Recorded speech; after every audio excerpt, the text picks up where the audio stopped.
கிறிஸ்துவுக்குள் பிரியமான என் அன்பு சகோதர சகோதரி இயேசு கிறிஸ்துவின் நாமத்திலே என் அன்பின் வாழ்த்துக்கள். ஆண்டவருடைய தயவினாலே நாம் கடந்த மாதத்தை முடித்து இந்த புதிய மாதத்துக்குள்ளே நாம் பிரவேசித்திருக்கிறோம். இந்த புதிய மாதத்திலே கர்த்தர் உங்களை அளவில்லாமல் ஆசீர்வதிப்பாராக. ஏப்ரல் மாதம் என்றாலே உயிர்த்தெழுந்த பண்டிகை நாள். ஆகவே இந்த உயிர்த்தெழுந்த ஆண்டவராக இயேசு கிறிஸ்துவின் வல்லமை உங்கள் ஒவ்வொரு குடும்பத்திலையும் ஆளுகை செய்யட்டும். கர்த்தர் உங்களோடு இருப்பாராக. நீங்கள் நினைப்பதற்கும் வேண்டிக் கொள்வதற்கும் மிகவும் அதிகமாய் கர்த்தர் உங்களை ஆசீர்வதிப்பாராக. கிறிஸ்துவுக்குள் பிரியமானவர்களே, செய்தியின் வேளையிலே திரையின் கீழாக வருகிறதான விலாசத்தை நீங்கள் பார்ப்பீர்கள் என்று சொன்னால், நீங்கள் வியாசர்படி பெரம்பூர் பகுதியில் நீங்கள் வேறு ஏதாவது சபைக்கு போகாத இருப்பீர்கள் என்று சொன்னால், இந்த சபையில் நீங்கள் கலந்து கொண்டு எங்களுடைய சபையில் நீங்கள் தேவனுடைய நாமத்தை உயர்த்தப்படி மிக அன்பாய் உங்களை அழைக்கிறோம். வருகிறதான அந்த மொபைல் நம்பரை நீங்கள் தொடர்பு கொண்டு நீங்கள் ஜெபித்துக் கொள்ளலாம். உங்களுடைய விண்ணப்பங்களை தெரிவிக்கலாம். உங்களுக்காக நாங்கள் ஜெபிக்க ஆயத்தமாக இருக்கிறோம். கர்த்தர் உங்களை ஆசீர்வதிப்பாராக. இந்த புதிய மாதத்திலே கர்த்தருடைய வார்த்தையை தியானிப்பு. இந்த மாதத்துக்குரிய வாக்குத்தத்தமாக ஏசாயாவின் தீர்க்கதரிசன புஸ்தகம் 1 அதிகாரம் 19 வசனத்தை உங்கள் முன்பாக நான் வைக்க விரும்புகிறேன். ஏசாயா தீர்க்கதரிசன புஸ்தகம் 1 அதிகாரம் 19 வசனத்திலே, நீங்கள் தேசத்தின் நன்மையை புசிப்பீர்கள் என்று ஆண்டவர் வாக்குப்பட்டிருக்கிறார். நீங்கள் தேசத்தின் நன்மையை புசிப்பீர்கள்.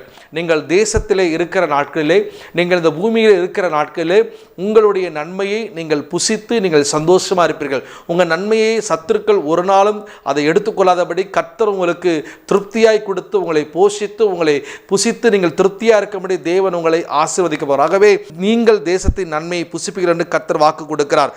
சங்கீதங்களின் புஸ்தகம் 85 சங்கீதம் 12 வசனம் இப்படியாய் சொல்லுகிறது, கர்த்தர் நன்மையானதை தருவார், நம்முடைய தேசம் தன் பலனை கொடுக்கும்.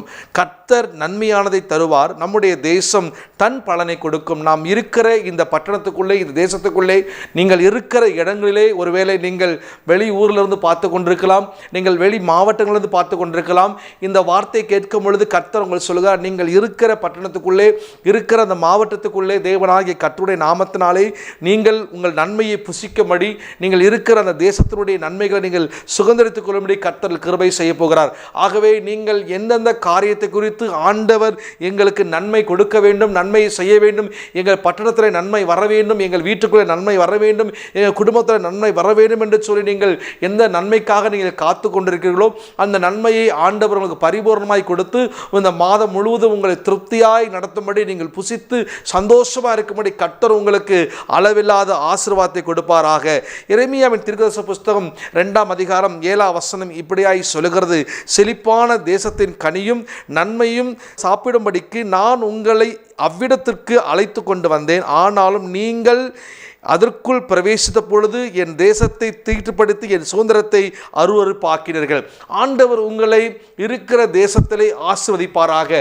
ஒருவேளை ஆண்டவர் உங்களை வேற தேசத்துக்கு புறப்பட பண்ணி, வேற மாவட்டத்தை புறப்பட பண்ணி, வேற ஒரு இடத்திற்கு உங்களை புறப்பட பண்ணி உங்களை அழைத்து கொண்டு வந்திருப்பார் என்று சொன்னால், அந்த தேசத்திலே, அந்த இடத்திலே நீங்கள் நன்மையை சுதந்திரிக்க கூடாதபடிக்கு ஏதோ ஒரு பாவம், ஏதோ கர்த்தருக்கு பிரியமில்லாத விஷயம் இருக்கும் என்று சொன்னால், இன்றைக்கு நீங்கள் ஆண்டவருடைய சமூகத்திலே அந்த விஷயத்தை நீங்கள் ஜெபம் பண்ணி, ஆண்டவரே நான் உமக்கு பிரியமில்லாமல் நீர் எங்களுக்கு கொடுத்த நன்மையை நாங்கள் சுதந்திரிக்க கூடாதபடிக்கு எங்களிடத்திருந்த தீட்டான காரியத்தை தயவு செய்து எடுத்து போடும் என்று கேட்கும் பொழுது, ஆண்டவர் உங்களை சுத்தமாக்கி உங்களை பரிசுத்தமாக்கி உங்களுக்கு புறப்பட பண்ணின அந்த இடத்திலிருந்து இந்நாள் வரைக்கும் உங்கள் நடத்தினவர் திருப்தியாய் உங்களை புசித்து நீங்கள் வாழ்ந்திருக்க தேவன் உங்களை ஆசீர்வதிக்க போகிறார். ஆகவே கர்த்தருக்கு பிரியமில்லாத ஏதாவது ஒரு விஷயம் இருக்கும் என்று சொன்னால், தயவாய் உங்களை அன்பாய் கேட்டுள்ள பிரியமானவர், கர்த்தர் இன்றைக்கு உங்களோடு பேசிக் கொண்டிருக்கிறார். ஹல்லேலூயா. கர்த்தர் உங்களோடு இடைப்பட்டுக் கொண்டிருக்கிறார். நீங்கள் உங்களை சுத்திகரித்துக் கொள்ளும் பொழுது, பாவத்தை விட்டு வெளியே வரும்போது, தீட்டான காரியத்தை விட்டு வெளியே வரும் பொழுது, ஆண்டவர் உங்களுக்கு நன்மையை நீங்கள் புசிக்கும்படி, நன்மையை நீங்கள் சுதந்திரித்துக் கொள்ளும்படி, நன்மையை நீங்கள் ஆசீர்வாதத்தை நீங்கள் பரிபூர்ணமாய் பெருமடிக்கு உங்களுக்கு உதவி செய்வாராக. கிறிஸ்துவுக்கு பிரியமானவர்களே, நீங்கள் இருக்கிற பகுதியிலே, இருக்கிற அந்த இடங்களிலே நீங்கள் நன்மையை சுதந்திரிக்க போறீங்க. நீங்கள் எந்த இடத்தில் இருந்தாலும், நீங்கள் தூரத்தில் இருந்தாலும் சரி, அருகில் இருந்தாலும் சரி, இந்த வார்த்தையை கேட்கும் பொழுது கர்த்தர் சொல்லுகிறார், நன்மை உங்களை தேடி வருகிறது, தீமை விலகி போகிறது. கர்த்தருக்கு பிரியமில்லாத தீமை விட்டு விலகி வரும் பொழுது நன்மை உங்களை தேடி வரும். நன்மையை நீங்கள் சுதந்திரித்துக் கொள்வீர்கள். கிறிஸ்துவுக்குள் பிரியமானவர்களே, கர்த்தர் உங்களை ஒருபொழுதும் கைவிட மாட்டார். கடந்த 3 மாதங்கள் உங்களை கிருபையாய் நடத்தி வந்து நம்மை போஷித்து வழி நடத்தினவர். இந்த 4வது மாதத்திலும் தேவன் நமக்கு அளவில்லாத ஒரு நன்மையை கொடுக்க விரும்புகிறார். ஆகவே தான் இந்த வார்த்தையை கொடுக்கிறார், நீங்கள் நன்மையை நீங்கள் புசிப்பீர்கள் என்று ஆண்டு சொன்னார். இந்த 3 மாதத்தில் நீங்கள் கண்ட அதிசயங்களை பார்க்கலும் 4வது மாதத்திலே நீங்கள் நன்மையை காண்கிற அதிசயமாக இருக்கும். நீங்கள் நன்மையை காணும்படிக்கு கர்த்தர் உங்களுக்கு கிருபை செய்வார். ஒருவேளை நீங்கள் நெருக்கத்திலும் இக்கட்டிலும் நீங்கள் சூழப்பட்டிருந்தால் தேவனுடைய நாமத்திலே சொல்லுகிறேன், நீங்கள் உங்கள் தேசத்தில் நன்மையை புசிப்பீர்கள். நீங்கள் உங்கள் வீட்டிலே உங்கள் இருக்கிற பகுதியில் நீங்கள் நன்மையை புசித்து நீங்கள் சந்தோஷமாக இருக்கும்படி கர்த்தர் உதவி செய்வாராக. எப்படியாப்பட்ட நன்மையை தருவார் என்ற 3 காரியத்தில் உங்களோடு கூட பேச வருகிறேன். முதலாவதாக பரிபூர்ணமான நன்மையை தருவார். உபாகம் புஸ்தகம் 28ஆம் அதிகாரம் 11ஆம் வசனம் இப்படியா சொல்லுது, உனக்கு கொடுப்பேன் என்று கர்த்தர் உன் பிதாக்களுக்கு ஆணையிட்டு கொடுத்த தேசத்தில் கர்த்தர் உன் கர்ப்பத்தின் கனியிலும் உன் மிருகஜீவனின் பணியிலும் உன் நிலத்தின் கனியிலும் உனக்கு பரிபூர்ண நன்மையை உண்டாக கட்டளிடுவார். ஹல்லேலூயா. கர்த்தர் நாம் மகிமைப்படுவதாக. ஆண்டவர் இந்த வார்த்தையை மோசே மூலமாக இஸ்ரவேல் ஜனங்களுக்கு வாக்குப்படுகிறார். இந்த வார்த்தையை நீங்கள் சற்று கவனம் பார்க்கும் பொழுது, உனக்கு கொடுப்பேன் என்று கர்த்தர் உன் பிதாக்களுக்கு ஆணையிட்டு கொடுத்த தேசத்தில். நம்முடைய பிதாக்கள் யார்? நம்முடைய ஆண்டவராகிய தேவன் பிதாக்கள் என்று சொல்லுகிற காரியம் என்ன? ஆபிரகாமை பார்க்கிறோம், ஈசாக்கை பார்க்கிறோம், யாக்கோவை பார்க்கிறோம். அவர்களுக்கு எந்தெந்த நன்மையை கொடுப்பேன் என்று ஆண்டவர் வாக்கு பண்ணி அவர் காலத்திலே அவளை ஆசை வைத்தாரோ அதை கர்த்தர் நமக்கு கொடுப்பதிலே எந்த இடத்திலும் மாற்று கருத்தல்ல, வித்தியாசம் அல்ல. அதை கொடுப்பேன் என்று வாக்கு பண்ணுகிறார். கர்த்தர் உன் கர்ப்பத்தின் கனியிலும் உன் மிருகஜீவனின் பணியிலும் உன் நிலத்தின் கனியிலும் உனக்கு பரிபூர்ணமான நன்மையை கட்டளிடுவாராக. ஆண்டவர் எல்லாவற்றிலும் ஆண்டவர் சொல்ல, உன் கர்ப்பத்தின் கனி, பிள்ளை தாட்சியாகாமல் நீங்கள் ஒருவேளை சோர்ந்து போயிருக்கலாம். ஒரு பரிபூர்ணமான ஆசீர்வாதம் ஒரு பெண்ணுக்கு அடையாளம். ஒரு கர்ப்பம் தரிக்கப்பட்டு பிள்ளை பெற்றால்தான் ஆசீர்வாதம். எனக்கு திருமணமாகி பல வருஷங்கள் ஆயிடுத்து, குழந்தை பாக்கியமில்லை என்று சொல்வீர் என்று சொன்னால் ஒரு பரிபூர்ணமான நன்மை கடந்து வருகிறது. கர்த்தர் இஸ்ரவேல் ஜனங்களுக்குள்ளே கொடுக்கப்பட்ட வாக்குத்தத்தம் இஸ்ரவேலுக்குள்ளே மலட்டு இல்லை என்று எழுதப்பட்டிருக்கிறது. ஆகவே இன்றைக்கு கர்த்தர் சொல்லுகிறார், உங்க வாழ்க்கையிலே தேவன் கொடுக்கிற பெரிய ஆசீர்வாதம் கர்ப்பத்தின் கனியை கர்த்தர் கொடுத்து உங்களுக்கு பரிபூர்ண நன்மை கொடுக்க வல்லவராக இருக்க. மிருக ஜீவனின் பணியிலும் உன் நிலத்தினில் கனியிலும் உனக்கு பரிபூர்ணமான நன்மை. எல்லாவற்றிலும் பரிபூர்ண நன்மை. எல்லாவற்றிலும் நீங்கள் சுகந்தரிக்க போகிறீங்க. எல்லாவற்றிலும் பரிபூர்ணமான ஆசீர்வாதத்தை பெற போகிறீங்க. நீங்கள் ஒருவேளை சிறு தொழில் செய்வர்களாக இருக்கலாம், ஒருவேளை நீங்கள் சிறிய ஒரு வேலை செய்வர்களாக இருக்கலாம், ஒருவேளை பெரிய தொழில் செய்து கொண்டிருக்கலாம், நீங்கள் ஒரு பெரிய அதிகாரத்துவத்தில் அமர்ந்து கொண்டிருக்கலாம், ஒரு இக்கட்டுகள் இருக்கலாம், அதில் ஒரு சூழ்நிலைகள் உங்களுக்கு மாற்றாக இருக்கலாம், ஒருவேளை உங்களுக்கு மிகுந்த ஒரு நெருக்கமான ஒரு பிரச்சனை உங்களை சூழ்ந்து அந்த வேலையில் ஒரு நன்மையை சுதந்திரிக்க முடியாமல் இருக்கலாம், ஒருவேளை அந்த தொழிலில் உங்களுக்கு முன்னேற்றம் இல்லாமல் இருக்கலாம். ஆனால் இன்றைக்கு இஸ்ரவேலுக்கு கர்த்தர் வாக்கு பண்ணின அந்த வார்த்தையின்படியே உபாகம் 28:11 பிரகாரம் உங்களுக்கு கொடுப்பேன் என்று வாக்கு பண்ணின வார்த்தைகளை நிச்சயமாய் நிறைவேற்ற வல்லவர் உங்களோடு இருக்கிறார். ஆகவே நீங்கள் பரிபூர்ணமான நன்மையை கர்த்தர் தருவார். உங்களுக்கு பரிபூர்ண நன்மை தருவார். பரிபூர்ண நன்மை உங்களுக்கு கொடுக்க அவர் வாஞ்சியா இருக்கார். நீங்கள் வேண்டுகிறதுக்கும் விரும்புகிறதுக்கும் அதிகமாய் அவர் செய்ய வல்லவர். ஆகவே ஆண்டவர் நீங்கள் தேசத்தின் நன்மையை சுபிசிப்பீர்கள் என்று வாக்கு பண்ணியிருக்க அந்த வார்த்தை மாறாது. அது நிச்சயமாக நடக்கும். அது நிறைவேற்ற வல்லவர். நீங்கள் ஆண்டவரை நோக்கி பாருங்கள். உபாகம் 30:9 இப்படி சொல்லுகிறது, உனக்கு நன்மை உண்டாகும்படி உன் தேவனாகிய கர்த்தர் உன் கைகள் செய்யும் எல்லா வேளையிலும் உன் கர்ப்பத்தின் கனியிலும் உன் மிருக ஜீவன் பலனிலும் உன் நிலத்தின் கனியில் உனக்கு பரிபூர்ணம் உண்டாக செய்வாராக. மறுபடி இந்த வார்த்தையை கன்ஃபார்ம் பண்ணி கொடுக்கிறார் ஆண்டவர். நீங்கள் ஆண்டவருடைய சமூகத்தில் இருப்பீங்கன்னு சொன்னா உங்க கை செய்யும் எல்லா வேலையிலும், எந்த தொழிலா இருக்கலாம், எந்த வேலையா இருக்கலாம், கர்த்தருக்கு உண்மையாக நீங்கள் கவனத்தோடு பரிசுத்தமாக நீங்கள் இந்த வேலைகளை செய்வீங்க என்று சொன்னால் ஆண்டவர் உங்களுக்கு பரிபூர்ணமான நன்மை கொடுப்பார். நீங்கள் இனி குறைந்து போவதில்லை, வெட்கமடைவதில்லை. நீங்கள் ஒரு நாளும் நீங்கள் நன்மையை நீங்கள் காணாமல் போவதுமில்லை. நன்மையை கர்த்தர் கொடுப்பார், பரிபூர்ணமாய் கொடுப்பார். நீங்கள் திருப்தியாய் சாப்பிடுவீங்க, திருப்தியாய் நன்மையை ருசி பார்ப்பீங்க, திருப்தியாய் நீங்கள் சுதந்திரித்துக் கொள்வீங்க. ஆண்டவர் உங்களுக்கு என்று வைத்திருக்கிற அந்த பரிபூர்ணமான ஆசீர்வாதத்தை நீங்கள் நிச்சயமாய் பெறுவீங்க.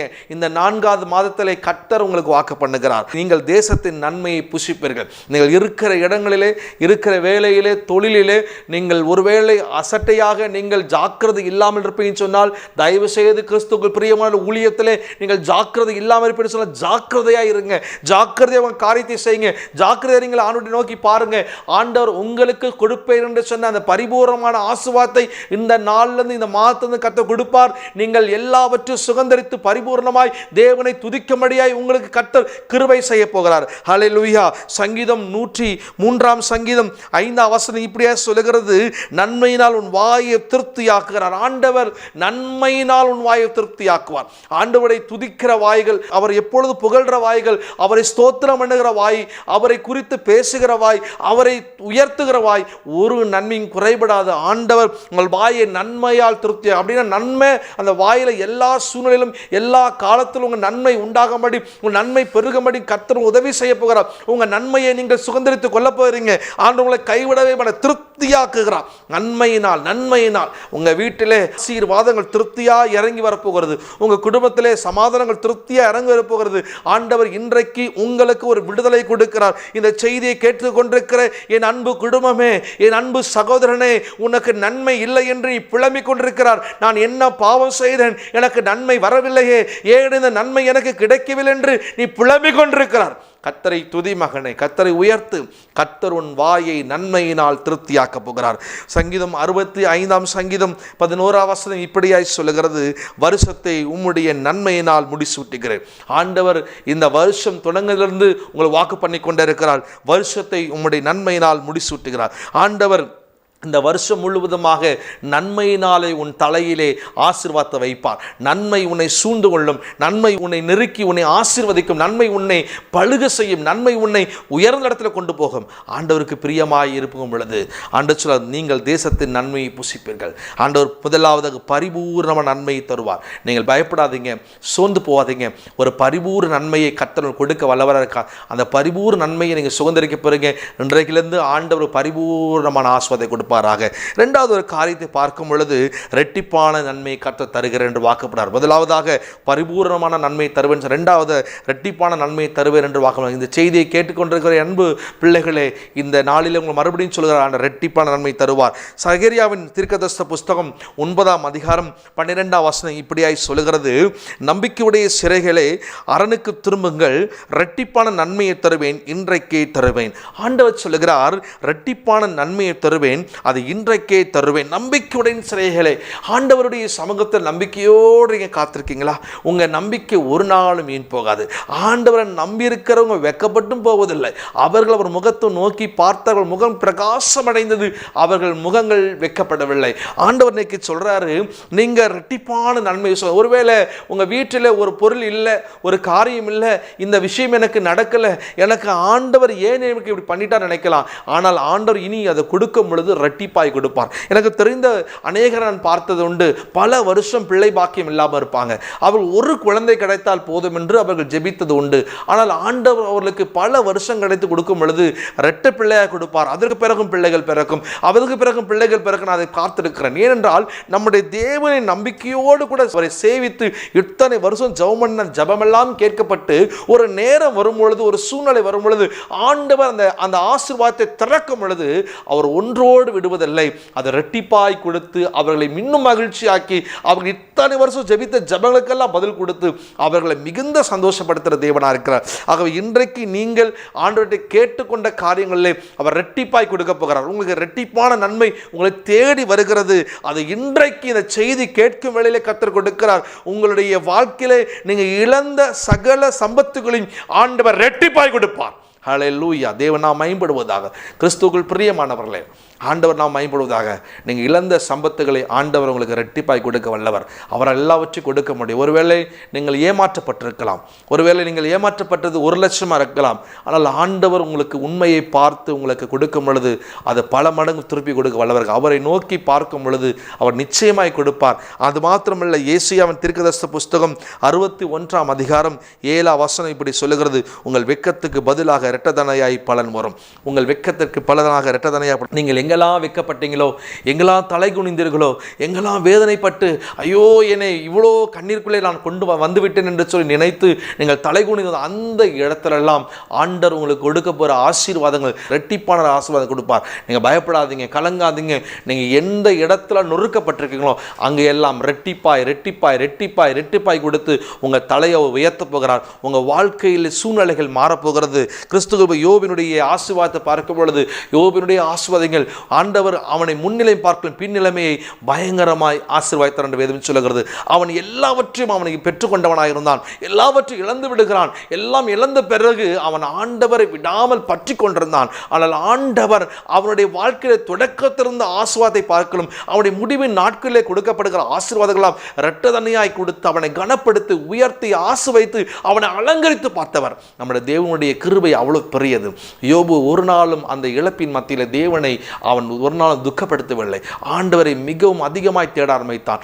ஆண்டவருடைய சமூகத்திலே தன்னுடைய நண்பர்களுக்காக ஜெபிக்க ஆரம்பித்தான். கர்த்தர் ஜெபத்தை கேட்டு அவனுடைய முன்னிலைமை பின்னிலைமையிலே தேவன் அவனை பயங்கரமாய் ஆசீர்வதித்தது போல இன்றைக்கு ஆண்டவர் சொல்கிறார், யோபை ஆசீர்வதித்த தேவன், யோபினுடைய தலையை உயர்த்தினவர், யோபு இழந்ததெல்லாம் திரும்பி கொடுத்தவர், உங்களுக்கும் கொடுக்க வல்லவர். நீங்க எதையெல்லாம் இழந்து வெட்கத்தோடு நீங்கள் இன்றைக்கு தலைகுனிவோடு கூட உங்கள் குடும்பத்தின் மத்தியிலே சமுதாயத்திலே நீங்கள் வேதனையோடு இருக்கிற அதே இடங்களிலே உங்கள் தலையை உயர்த்தமடிக்கும். உங்கள் சமுதாயத்திலே உங்கள் தலையை உயர்த்தமடிக்க கர்த்தர் இரட்டிப்பான நன்மையை கொடுக்க அவர் வல்லவராக இருக்கிறார். எலியாவுக்கு ஆண்டவர் கொடுத்த வரங்களை, அந்த ஆவியின் வரங்களை எலிசாவுக்கு கொடுக்கும்போது இரட்டிப்பாய் ஆண்டவர் கொடுத்தார். எலியாவினிடத்தில் 7 மடங்கு ஆசீர்வாதம், 7 விதமான நன்மைகள், 7 விதமான ஆசீர்வாதம், 7 விதமான வரங்கள், கனிகள் செயல்பட்டு கொண்டது. ஆனால் எலியாவுக்கு உண்மையாக எலிசா அவன் உண்மையாக இருந்தான். உண்மையான அவன் தன்னுடைய வேலைக்கு அவன் பாத்திரவானாக உண்மை உள்ளவனாக இருந்தான். எலியா கேட்கிறான், உனக்கு என்ன வேணுமோ என்று கேள் என்று சொல்லும் பொழுது உன்னிட இருக்கிற ஆவியின் வரங்கள் எனக்கு இரட்டிப்பாய் வேணும் என்று கேட்கும் பொழுது ஆண்டவராகிய கர்த்தர் அந்த வார்த்தையை உறுதிப்படுத்தும்படியாக அந்த யோர்தானிலே அந்த சால்வை வந்து விழுந்து அதை 2ஆய் பிளக்கும் பொழுது அவன் மேல் அந்த சால்வை விழும் பொழுது ஆண்டவருடைய நாமத்தினாலே அங்கே பார்க்கும் பொழுது எலிசாவுக்கு கர்த்தர் கொடுத்த இரட்டிப்பான ஆசீர்வாதங்கள், இரட்டிப்பான வரங்கள், 14 விதமான நன்மைகளாலே 14 விதமான ஆவியின் கனியால் நிரப்பப்பட்டவனாக அவன் மரித்தும் அவனுடைய வரங்கள் கிரியை செய்தா இருந்தது. ஆகவே எந்த இடத்திலெல்லாம் நீங்கள் வெட்கப்பட்டு தலை குனிந்தீர்களோ அந்த இடங்களிலே தேவன் உங்களை உயர்த்த வல்லவராயிருக்கிறார். எலியாவுக்கு கொடுத்த 7 விதமான அந்த வரங்கள் 14ஆக எலிசாக்கு பயன்படும் என்று சொன்னால் இன்றைக்கு நீங்கள் இழந்தது ஒருவேளை 1 மடங்காக இருக்கலாம். ஒருவேளை நீங்கள் இழந்ததெல்லாம் 7 மடங்கு நன்மையை நீங்கள் இழந்திருக்கலாம். ஆனால் ஆண்டவர் திரும்பி கொடுக்கும் பொழுது எலிசா கொடுத்தது போல 14 மடங்கு நன்மைகளை கொடுத்து 14 மடங்கு ஆசீர்வாதத்தை கொடுத்து சமுதாயத்தில் யாரும் கண்டிடாத பார்த்திடாத உயர்வை கொடுக்க வல்லவராக இருக்கிறார். ஆண்டவர் உங்களுக்கு நன்மையான வார்த்தையை கொடுக்கிறார். எனக்கு பிரியமானவர்களே, இந்த மாதத்திலே ஆண்டவர் ஏப்ரல் மாதத்திலே கர்த்தர் சொல்லுகிற 4ஆம் மாதத்தில் விடுகிற வார்த்தை, நீங்கள் நன்மையை புசிப்பீர்கள், நன்மையை நீங்கள் சுதந்திரித்துக் கொள்வீர்கள், நன்மையை நீங்கள் பெறுவீர்கள். நீங்கள் பயப்படாதீங்க, கலங்காதீங்க. 3 மாதம் நடத்தினதை பார்க்கிலும் இந்த மாதம் உங்களுக்கு வித்தியாசமாக நடத்தப்படும், வித்தியாசமாய் கொடுப்பார். அநேக நன்மைகள் அவர் செய்ய போகிறார். இந்த செய்தியை கேட்டுக்கொண்டிருக்க என் அன்பு வாலிப தம்பி, கர்த்தர் சொல்கிறாரு, உனக்கு இரட்டிப்பான நன்மை உண்டு. உன்னுடைய வேலையில் உனக்கு கொடுத்த ப்ரொமோஷன் பிடுங்கிட்டாங்களா? கர்த்தர் கொடுக்கும் பொழுது அதை விட மேலான ஆசீர்வாதத்தை கொடுக்க போகிறார். இன்னும் உயர்ந்த இடத்துல உன்னை கொண்டு போய் நிறுத்துவதற்காக தான் இந்த ப்ரொமோஷனை பிடுங்கிட்டாங்க. வேற ஒரு காரியத்தை உனக்காக செயல்படுத்த, உனக்காக அற்புதம் செய்ய அவர் இறங்கி வந்து கொண்டிருக்கிறார். நீ அவர் உண்மையாய் நோக்கி கூப்பிடு, உனக்கு ஒரு அதிசயம் நடக்க போகிறது என்பதை கர்த்தர் சொல்லுகிறார்.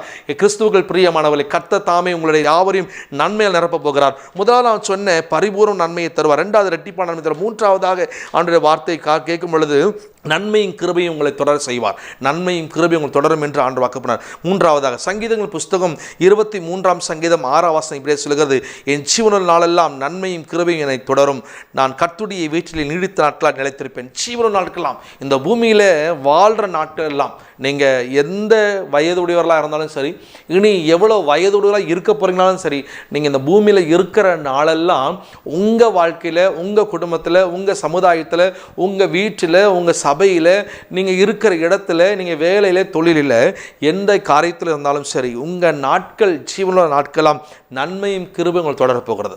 உங்களுக்கு எதிராக யார் எழும்பினாலும் அந்த நன்மையை தடுக்க முடியாது. ஆண்டவர் கொடுக்கிற நன்மையை தடுக்க கொடுக்கறதுக்கு யாருக்கும் அதிகாரம் கிடையாது. கர்த்தர் கொடுப்பேன் என்று சொல்லின அந்த நன்மைகளை நிச்சயமாய் கொடுப்பார். நன்மையும் கிருபையும் உங்கள் தொடர போகிறது. அந்த நன்மை கிருபை நீங்கள் தொடர்ந்து கொண்டே வரும். நீங்கள் அதை அனுபவிப்பீர்கள், ஆசீர்வாதத்தை பெறுவீர்கள். கர்த்தருடைய சமூகம் உங்களுக்காக உங்கள் மேல் கிருபையாய் இறங்கி வரும். ஹல்லேலூயா. சங்கீதத்தின் புஸ்தகம் 27ஆம் சங்கீதம் 13ஆம் வசனம் இப்படியாய் சொல்லுகிறது, நான் ஜீவனுள்ளோரின் தேசத்தில் கர்த்தருடைய நன்மையை காண்பேன் என்று விசுவாசித்திருந்தேன். ஆண்டவர் சொல்கிறாரு, நானோ ஜீவனுள்ள தேசத்தின் நன்மையை, கர்த்தருடைய நன்மையை காண்பேன். ஆகவே கிறிஸ்துவுக்குள் பிரியமான நம்ம ஜீவனுள்ள தேசத்தில், இந்த பூமியில வாழ்ற பகுதியிலே, வாழ்நாட்களிலே, நம்ம இருக்கிற இடத்துல நன்மையை காண்போம். இந்த வார்த்தை நம்ம விசுவாசிக்கிறோம். இந்த வார்த்தை மேல நமக்கு ஒரு நம்பிக்கை வரணும். ஆண்டவர் இந்த வார்த்தையை நமக்கு கொடுத்திருக்கிறாரு. நான் இருக்கிற நாட்களில், இருக்கிற எல்லா காலத்திலும் நன்மையை தான் பார்ப்பேன், தீமையை பார்க்க மாட்டேன். ஏன்னா தீமையை பாராத சுத்த கண்ணன் நம்ம விசுவாசிக்கிறோம். ஆகவே நமக்கு நன்மை செய்ய வல்லவராக இருக்கிறார். அவர் நன்மை செய்வார் என்பதை நம்ம விசுவாசிக்க வேண்டும். அது மாத்திரமல்ல, சங்கீதம் 34:10 இப்படியா சொல்கிறது, சிங்கக்குட்டிகள் தாழ்ச்சியானது பட்டினியா இருக்கும், கர்த்தரை தேடுவதற்கு ஒரு நன்மையும் குறைபடாது. நீங்கள் கர்த்தரை தேடும் பொழுது ஒரு நன்மை குறை. கர்த்தரை நீங்கள் தேடும் பொழுது ஒரு நன்மை, நீங்கள் எவ்வளவாய் கர்த்தரை தேடுறீங்களோ அவ்வளவாய் நன்மை பெருகும். அது உங்களுக்கு குறையவே குறையாது.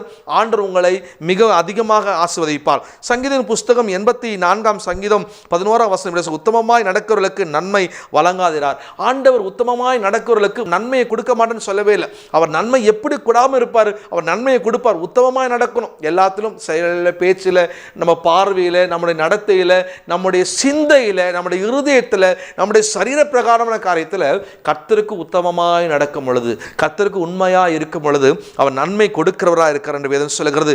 நீதிமொழிகள் 13:21 வசனம் சொல்லுது, பாவிகளை தீவினை தொடரும், நீதிமான்களுக்கோ நன்மை பலனாக வரும். பாவிகளை தீவினை தொடருமா, நீதிமான்களுக்கோ நன்மை பலனாக வரும் என்று. ஆண்டவருடைய சமூகத்தில் நம்ம நீதிமானாக இருக்கும் பொழுது, உத்தமர்களாக, தேவனுக்கு பிரியமானவர்களாக, பரிசுத்தவான்களாக இருக்கும் பொழுது நமக்கு வாழ்க்கையில் என்ன வருமா, நன்மை நம்மளை தொடரும், நன்மையான பலன் நம்மளை பின்வரும், நன்மையான ஆசீர்வாதம் நம்முடைய சந்ததிக்கு வரும் என்று எழுதப்பட்டிருக்கிறது. எனக்கு பிரியமானவர்களை, நன்மையும் கிருபையும் உங்களை தொடரும். கிறிஸ்துவுக்குள் பிரியமானவர்களை, இந்த நாளில் கர்த்தர் சொல்கிறார், உங்கள் வாழ்க்கையில் இனி வரும் நாட்கள் எல்லாம் நன்மையை நீங்கள் காண்பீர்கள். இந்த வருஷம் நன்மையை காண்பீர்கள். நீங்கள் நம்ப வேண்டும், கர்த்தர் எனக்கு நன்மை செய்வார், எனக்கு தீங்கு செய்ய மாட்டார். இந்த வார்த்தை எனக்கு பழிக்க, இந்த வார்த்தை நிறைவேறும், என் வாழ்க்கையில் இந்த வார்த்தையெல்லாம் எனக்கு பரிபூர்ணமாக நிறைவேறும் நம்ப வேண்டும். ஏனால் நம்ம வசனத்தை எவ்வளவாய் நம்புகிறோமோ, வசனத்தின் மேல் எவ்வளவாய் வாஞ்சியாக இருக்கிறோமோ, இந்த வசனம் உங்களை ஒரு நாளும் கைவிடாது. நீங்கள் இருக்கிற நாட்கள் எல்லாம், இந்த பூமியில் இருக்கிற ஒவ்வொரு நிமிஷமும் தேவனுடைய வார்த்தையை கை கொண்டு நடங்க.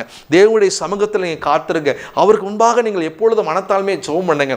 ஆண்டவர் சொல்லுகிறார், நீங்கள் உங்கள் தேசத்தில் நன்மையை புசிப்பீர்கள் என்று வாக்கு பண்ணிருக்கார். நீங்கள் தேசத்தின் நன்மையை புசிப்பீர்கள். உங்கள் தேசத்தில் இருக்கிற இடத்துல, வேலை ஸ்தலத்தில், தொழிலில் என்னென்ன நன்மை இருக்கோ, ஒருவேளை அந்த நன்மை உங்களுக்கு கிடைக்காம, அவனுக்கு கிடைச்சிருச்சு எனக்கு கிடைக்கல, அவங்களுக்கு கிடைச்சி எனக்கு கிடைக்கல நீங்கள் நினைப்பீங்கன்னு சொன்னால், இந்த வார்த்தையின்படி சொல்லுகிறேன், உங்களுக்கு நன்மை உண்டாக போகிறது. மற்றவங்களுக்கு கிடைக்குமோ கிடைக்கலையோ அதை பற்றி யோசிக்காதீங்க. கர்த்தர் இந்த நன்மையை கொடுப்பார், நீங்கள் சுதந்திரித்துக் கொள்வீங்க. கண்களை முடிச்சோம். நல்ல தெய்வமே இயேசு சுவாமி, இந்த அருமையான இந்த புதிய மாதத்துக்காய் ஸ்தோத்திரம் அப்பா. நீங்கள் தேசத்தின் நன்மையை புசிப்பீர்கள் என்று சொல்லி எங்களுக்கு வாக்கு பண்ணிருக்கீங்க. ஏசியாவின் தீர்க்கதரிசன புஸ்தகம் 1:19 பிரகாரம் அந்த வார்த்தை உடைய பிள்ளைகள் ஒவ்வொரு குடும்பத்திலும் போகட்டும் அப்பா. உடைய பிள்ளைகள் நன்மையை புசிக்கட்டும், நன்மையை பார்க்கட்டும் அப்பா. இதுவரைக்கும் உடைய பிள்ளைகள் பார்க்காத நன்மைகளை இந்த மாதத்திலே கண்டு உடைய நாமத்தை உயர்த்த முடிய கிருபை செய்வீராக.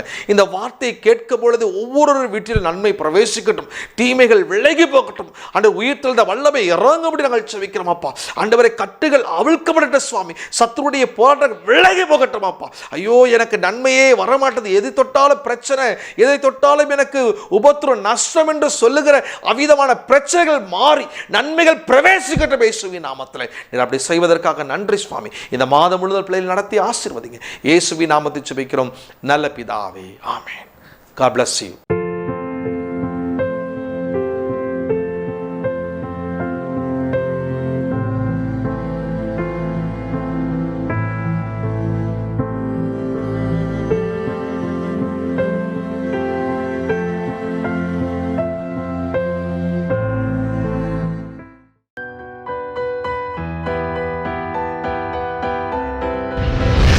கர்த்தர் உங்களை ஆசீர்வதிப்பாராக.